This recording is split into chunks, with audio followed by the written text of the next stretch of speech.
ابھی تو وہ اس خوشی کو کھل کر محسوس کرنے لگا تھا کہ سب ختم ہو گیا۔ دل گرفتہ سا ہنا کے کمرے میں گیا تو اس کی حالت دیکھ کر اس کا دل رک گیا۔ حماد صاحب اس کے سرہانے بیٹھے تھے۔ مسز سمرہ اس کے لیے کھانا تیار کروا رہی تھی۔ وہ ہنا کے پاس بیٹھا تو حماد صاحب نے اس کے کندھے پر ہاتھ رکھ کر تھپکی دیتے وہاں سے چلے گئے۔ ہنا کا چہرہ ایسے سفید تھا جیسے خون نے چوڑ لیا گیا، ہونٹ سفید پڑ رہے تھے۔ وہ جرار کو دیکھتی تیزی سے آنکھیں بھگو گئی۔ وہ اس کے پاس بیٹھا۔ اٹس اوکے، رونا مت ہنا۔ اسے کندھوں سے تھام کر آہستگی سے اٹھاتا سینے سے لگا گیا۔ اس کے کندھے پر سر رکھے بری طرح سے رو رہی تھی۔ وہ جانتی تھی کہ نقصان ہوا ہے، اور یہ بھی کہ وہ نقصان خود کیا گیا تھا۔ یہ اذیت ناقابل برداشت تھی۔ کوئی پریشانی تھی یا طبیعت اپسٹ تھی تو مجھے کیوں نہیں بتایا؟ میں صبح آفس ہی نہ جاتا۔ صبح تو تم ٹھیک تھی نا؟ سوری میری جان، تم نے کال کی، میں تب میٹنگ میں تھا۔ مجھے تمہارے پاس ہونا چاہیے تھا، مجھے خیال رکھنا چاہیے تھا۔ اسے خود میں بھینچتا اذیت سے پر لہجے میں بول رہا تھا۔ وہ اپنے نقصان کا ذمہ دار خود کو سمجھ رہا تھا۔ ہانا نے شرمندگی سے آنکھیں میچھی۔ اس کا وجود گویا زلزلوں کی زد میں تھا۔ اسے خوف تھا جرار نے سچ جان لیا تو کیا کرے گا۔ اتنا خوف کہ وہ کچھ دیر کے لیے اپنا نقصان بھی بھول گئی۔ رونا بند کرو ہنا۔ کوئی بات نہیں، اللہ کے ہر کام میں مصلحت ہوتی ہے۔ مجھے تمہاری صحت سے بڑھ کر کچھ عزیز نہیں۔ وہ اپنی تکلیف چھپاتا اس کے بال سہلاتے ہوئے نرم لہجے میں بولا تھا۔ اپنے بالوں پر اس کے لبوں کا لمس محسوس کرتی ہنا اذیت میں گھرتی جا رہی تھی۔ گھر چلیں جرار، مجھے آپ کے ساتھ گھر جانا ہے۔ وہ یکدم مجھ سے لپٹ کر بولی، یوں جیسے ایک بھی لمحہ یہاں رکی تو وہ چھوڑ دے گا۔ اگر تمہاری طبیعت نہیں ٹھیک تو… جرار نے اسے سمجھانا چاہا مگر وہ سر نفی میں ہلا گئی۔ میں ٹھیک ہو جاؤں گی، آپ ہیں نا میرے ساتھ؟ مجھے اپنے ساتھ لے جائیں پلیز، میرا دم گھٹ رہا ہے۔ وہ سسک کر بولی۔ مسز سمرہ کا سامنا کرنا اسے تکلیف دے رہا تھا۔ جرار نے اس کی طبیعت کو دیکھتے ہوئے حامی بھر لی تھی، اور پھر مسز سمرہ اور حماد صاحب کے لاکھ روکنے پر بھی ہنا جرار کے ساتھ اپنے گھر لوٹ آئی تھی۔ جرار اس کے رویے کو اس کی طبیعت سے جوڑ رہا تھا، مگر مسز سمرہ پیچھے سے پریشان ہو گئی تھی۔ شاہی گاؤں پہنچا تو دوپہر کا وقت تھا۔ وہ خوشی سے بھرا سیدھا اماں کے کمرے میں گیا۔ ان کے سینے سے لگ کر وہ کتنی ہی دیر سکون سے آنکھیں موندے دعائیں لیتا رہا۔ دیدے سے ملتے ہوئے نظر وہیں کچھ فاصلے پر سوئی بریا پر پڑی تو مسکرا دیا۔ ارد گرد سے بیگانہ بہت سکون سے سو رہی تھی۔ بریا ٹھیک ہے نا؟ وہ اماں کے پاس بیٹھ کر ان سے پوچھ رہا تھا۔ نظریں بریا پر ٹکی تھیں۔ ہاں ٹھیک ہے، اسے اپنے پاس روکا ہوا تھا میں نے۔ ایسی حالت میں سیڑھیاں چڑھنا اترنا ٹھیک نہیں ہوتا، بس یہاں سارا دن سوئی پڑی رہتی ہے۔ اماں نے مسکرا کر اسے جواب دیا۔ دیدی اس کے لیے ٹھنڈا بنانے جا چکی تھی۔ وہ اماں سے حال احوال لینے لگا۔ مبارک ہو تجھے بہت، اللہ خیر رکھے سب۔ اماں نے اس کی شادی کے بعد پہلی مرتبہ اس کے چہرے پر ایسی گہری مسکراہٹ دیکھی تھی۔ میں ساختہ دل سے دعا دیتے ہوئے اس کا ماتھا چوم لیا۔ آمین، بس آپ دعا کرتی رہا کریں اماں۔ زندگی کی ہر کامیابی اور ہر خوشی آپ کی ان دعاؤں کی وجہ سے بآسانی مجھ تک پہنچی ہے۔ وہ اماں کے ہاتھ چومتا تشکر کا اظہار کر رہا تھا۔ دیدے ٹھنڈی لسی بنا لیں۔ اب برف کیوں ڈالی دیدے، موسم بدل رہا ہے، اب اتنا ٹھنڈا پانی نہ بنایا کر۔ کتنی مرتبہ سمجھاؤں؟ اماں نے لسی میں برف دیکھ کر سر پکڑ لیا۔ شاہی ایسا پیتا جو نہیں پھر، دیدے نے بے بسی سے بتایا۔ وہ ہنستے ہوئے مزے سے لسی پی رہا تھا۔ اس کا تو بس چلے سردیوں میں بھی لسی بنوائے اور برف دیکھ کر اسے برف ڈال کر پیے۔ تو موسم تو دیکھ۔ اماں نے شاہی کو ہنستا دیکھ کر اسے گھور کر دیدے کو سمجھایا۔ چل اب مجھے ذرا باتھ روم تک لے جا۔ اماں کے کہنے پر دیدی انہیں سہارا دیتی پکڑ کر کمرے سے باہر لے جانے لگی۔ شاہی لسی کا جگ ایک طرف رکھتا اٹھ کر بریا کے پاس پہنچا اور چارپائی کے ایک کنارے پر ٹک کر بیٹھتا اس پر جھک گیا۔ بریا نیند میں اپنے چہرے پر ٹھنڈا لمس محسوس کرتی کسمسا کر آنکھیں کھول گئی۔ شاہی کو دیکھ کر اس کی چھوٹی سی ناک چڑھ گئی۔ وہ ہنس کر اس کی چڑھی ہوئی مغرور ناک پر لب رکھ گیا۔ میری جان، اس وقت تم مجھے اتنی پیاری لگ رہی ہو کہ کیا بتاؤں، شاہی مسکرا کر بولا۔ اس کی کلائیاں تھام کر اوپر اٹھاتا اپنے سینے سے لگا کیا۔ آج انداز میں ایسی نرمی اور لگاوٹ تھی جیسے وہ نازک سا کانچ ہو جو سختی پر ٹوٹ جائے گا۔ تم مت بتاؤ، مجھے نہیں جانا، چھوڑو مجھے۔ وہ اسے خود سے دور کرتی سنجیدگی سے بولی۔ وہ سمجھ رہی تھی شاہی کیوں بے وقت پہنچا اور کیوں اتنا خوش ہو رہا ہے، مگر اسے اس بات کی خوشی بالکل نہیں تھی۔ کیسے نہ بتاؤں، تمہیں ہی تو بتانا ہے۔ میں اتنی دور سے اپنی نکچڑی بیوی کو ملنے اور دیکھنے آیا ہوں، اور تم کہتی ہو نہ بتاؤں۔ وہ مسکرا کر بولتے ہوئے اٹھا اور جھک کر بریا کو اپنے حصار میں لیتا اپنی باہوں میں اٹھا کے وہ دھک سے رہ گئی۔ تمہارا دماغ خراب ہے کیا؟ چھوڑو مجھے، اماں نے منع کیا، میں اوپر نہیں جاؤں گی۔ وہ غصے سے دانت کچکچاتی بول رہی تھی۔ شاہی انسنی کے کمرے سے نکل کر سیڑھیوں کی طرف بڑھ گیا۔ اوپر جاتا اپنے کمرے تک پہنچا اور اسے احتیاط سے بیڈ پر بیٹھا کر فین آن کر کے۔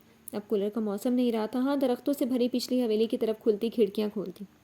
بریا بے بسی سے مٹھیاں بھینچتی وہیں بیٹھی رہی۔ وہ فارغ ہوتا اس کے بالکل سامنے جا کر بیٹھ گیا۔ تم ٹھیک ہو نا؟ کوئی مسئلہ تو نہیں؟ اس کی مٹھیاں کھول کر ہاتھوں کی ہتھیلیوں پر لب رکھتا اپنے ہاتھوں میں لے کر نرمی سے دبایا۔ مجھے مسئلہ ہوا تب بھی میں جانتی ہوں تمہیں فرق نہیں پڑے گا، تو بہتر ہے مجھے ایسے جھوٹے جملے بول کر اچھے مت بنا کرو۔ رخ پھیرتی اسپاٹ لہجے میں بولی۔ شاہی اس کے رویے پر الجھ گیا۔ کیا مسئلہ ہے بریا؟ کوئی پریشانی ہے؟ تم خوش نہیں ہو کیا؟ شاہی نے نرمی سے پوچھتے ہوئے اس کا چہرہ اپنی طرف کیا اور چہرے کے گرد بکھری لٹوں کو سمیٹ کر پیچھے کر دیا۔ اگر میں کہوں ہاں تو پھر؟ وہ طنزیہ لہجے میں بولی۔ شاید اسے آزمانے پر آمادہ تھی۔ کس بات پر ہاں؟ وہ واقعی نہیں سمجھ پایا۔ یہی کہ مجھے خوشی نہیں ہے، مجھے مسئلہ ہے۔ وہ بے تاثر سے بول رہی تھی، شاید سنجیدہ ہو، کیا مسئلہ ہے تمہیں؟ کیوں خوش نہیں ہو؟ وجہ؟ اسے کندھوں سے تھام کر اپنے قریب کرتا سنجیدگی سے بولا۔ اماں نے ٹھیک سوچا تھا، بریہ کا رویہ اس کی خوشی ماند کر گیا تھا۔ مجھے بچہ نہیں چاہیے، وہ اس کی آنکھوں میں آنکھیں ڈال کر بولتی، اس کے حواس چھین گئی۔ شاہ بے یقین سے اسے دیکھنے لگا۔ کیوں نہیں؟ یہ کیا بکواس کر رہی ہو؟ کیوں نہیں چاہیے؟ وہ سنجیدہ تھا، اسے بریہ کی بات ناگوار لگی، مگر ضبط کر کے دھیمے لہجے میں بولا، تمہیں کیوں چاہیے؟ تمہیں یقین ہے یہ تمہارا ہی بچہ ہے؟ بریہ کی بات پر شاہ کا دماغ سن ہو گیا۔ بریہ، اپنی زبان کو لگام دو، وہ سخت لہجے میں ٹوک گیا۔ ہاتھوں کی گرفت اس کے نازک بازوؤں پر سخت ترین ہو گئی تھی۔ بریہ کرا گئی۔ یہی وجہ ہے؟ تمہیں جب یہ یقین نہیں کہ اس رات میں اپنے گھر پر تھی، میرے کسی مرد سے تعلقات تھے یا نہیں، تو پھر کیوں میں بچہ پیدا کروں تاکہ کل کو اس کی شناخت پر سوال اٹھے؟ اب میری ذات پر کیچڑ اچھلتا ہے تو پھر اس بچے کو کسی نے بدکردار ماں کا ناجائز بچہ کہہ دیا تو کہاں سے لاؤں گی گواہ؟ وہ غصے سے اس چیختی بات کے اختتام پہ ہانپ گئی۔ گہرے گہرے سانس لیتی وہ بری طرح سے لرزنے لگی۔ کیوں نہیں ہے یقین؟ کسی کی اتنی ہمت نہیں کہ میرے بچے پر سوال اٹھائے، میں وہ زبان نوچ لوں گا۔ ایسا کیوں کہہ رہی ہو بریہ؟ وہ اسے سینے سے لگا کر محبت سے بولا، اسے تسلی دی، اعتماد دلایا، مگر اب یقین دلانے میں دیر ہو چکی تھی بہت۔ یہ تم آج کہہ رہے ہو شہیر حیدر، اور مجھے تم پر بالکل یقین ہے جیسے تمہیں مجھ پر نہیں۔ میری شناخت تمہارے گھر میں یہی ہے، حالات کی وجہ سے بھٹکی ہوئی لڑکی، نادان، نا سمجھ، لوگوں کی باتوں میں آنے والی، مگر جو بھی کہہ لیں خلاصہ اتنا سا ہے کہ میری بدکرداری پر سب کو کہیں نہ کہیں یقین ہے۔ میں تمہارے آگے ہاتھ جوڑتی ہوں، پلیز تم بچوں کے لیے اور شادی کر لو، مگر مجھے اس آزمائش میں مت ڈالو۔ اس کے حصار سے نکلتی پہلی بار رو پڑی تھی۔ پہلی بار وہ ایسے کہ اس کے سامنے بیٹھی تھی، آنسو بہا رہی تھی، خود کو رونے سے نہیں روک رہی تھی۔ مشورہ دینے کا شکریہ، اپنے دماغ سے یہ سب خناس نکالو، اور مجھے تم پر یقین ہے اور میں اپنے بچے کا کوئی نقصان برداشت نہیں کروں گا بریہ۔ وہ جبڑے بھینچ کر بولا۔ ضبط کرنا مشکل ہو گیا تھا، بریہ کی باتیں اس کا دماغ گھما رہی تھی۔ مجھ پر یقین ہے، اور مجھے سچ بتا دو، ہماری مہندی کے دن الٹی آنے پر تم مجھے ڈاکٹر کے پاس کیوں لے کر گئے تھے؟ بریہ کا سوال اسے لاجواب کر گیا۔ نہیں ہے نا جواب؟ مجھے اس بار بھابھی نے دیا تھا وہ جواب۔ انہیں شک ہوا کہ تم نے مجھے گھر سے نکال دیا۔ رات کے دوسرے پہر وہ میرے کمرے میں آ کر پوچھ رہی تھی کہ میرے کردار پر سوال تو نہیں کرتے۔ میں نے اعتماد سے کہا تمہیں مجھ پر اعتبار ہے، مگر انہوں نے میرا اعتماد میرے منہ پر مار دیا۔ مجھے کہا کہ شادی سے پہلے مجھے الٹیاں لگنے پر تم مجھے کھینچتے ہوئے ڈاکٹر کے پاس اسی لیے لے کر گئے تھے کہ کہیں میں نے کسی سے تعلق جوڑا ہوا تو تم مجھ سے چھٹکارا حاصل کر سکو۔ میرا بھائی اس دن سمجھ گیا جب تم فوڈ پوائزن کا سن کر بھی بجائے میرا حال پوچھنے کے مجھے کھینچتے ہوئے ڈاکٹر کے پاس کیوں لے کر گئے۔ تم نے تب میرے بھائی پر طنز کیے۔ میں انجان تھی، مگر اس بار بھابھی نے میری آنکھیں کھول دی۔ اس کے گریبان پکڑ کر بولتی سسک رہی تھی۔ شاہد چپ سا ہو گیا۔ ہاں یہ سچ تھا، اور سچ سے وہ مکرنے کا عادی نہیں تھا، جھوٹ کیسے بول دیتا؟ ہاں مجھے شک ہوا تھا، کیونکہ میں تمہارے گھر آیا تھا اور تم اپنی بھابھی کے سامنے خود مانی تھی کہ تم گھر سے بھاگی۔ تمہاری بھابھی اور تمہاری باتیں سن کر مجھے یہی لگا کہ شاید میں عام مرد ہوں بریہ، فرشتہ نہیں ہوں جو بنا سچ جانے، بنا کچھ کہے تمہیں قبول کر لیتا۔ کم ظرف مرد ہوں۔ شک کر گیا تھا کیونکہ تمہیں جانتا نہیں تھا، مگر اب جانتا ہوں۔ مجھے پتہ ہے کہ تم معصوم ہو۔ وہ نرمی سے بولتا، اس کے ہانپتے کامتے کمزور وجود کو اپنے حصار میں لیتا اسے پرسکون کرنے کی کوشش کرنے لگا۔ وہ نفی میں سر ہلا رہی تھی۔ اسے دور کرنے کی طاقت اب ختم ہو گئی، مگر اس پر یقین نہیں تھا اب اسے۔ تم جھوٹے ہو، ہاں کم ظرف ہو، اب بھی مجھے نہیں جانتے۔ تم نے مجھ پر یقین نہیں کیا۔ اس رات میں اپنے گھر پر تھی، تم نے پورا گھر دیکھا مگر چھت پر مجھے نہیں ڈھونڈا۔ تم اگلے روز میرے لیے پریشان نہیں تھے، بدگمان تھے۔ تم نے مجھے تب تسلی نہیں دی تھی، سہارا نہیں دیا۔ تم نے نہیں پوچھا میں کس حال میں ہوں۔ میں ایک پورے دن اور پوری رات کی تھکی ہوئی بھوکی پیاسی تھی۔ تم نے مجھے تب سینے سے نہیں لگایا تھا۔ وہ تھکن زدہ سے اس کے حصار میں بیٹھی سسک رہی تھی۔ شاہ اسے خود میں بھینچے پیٹھ سے ہلانے لگا۔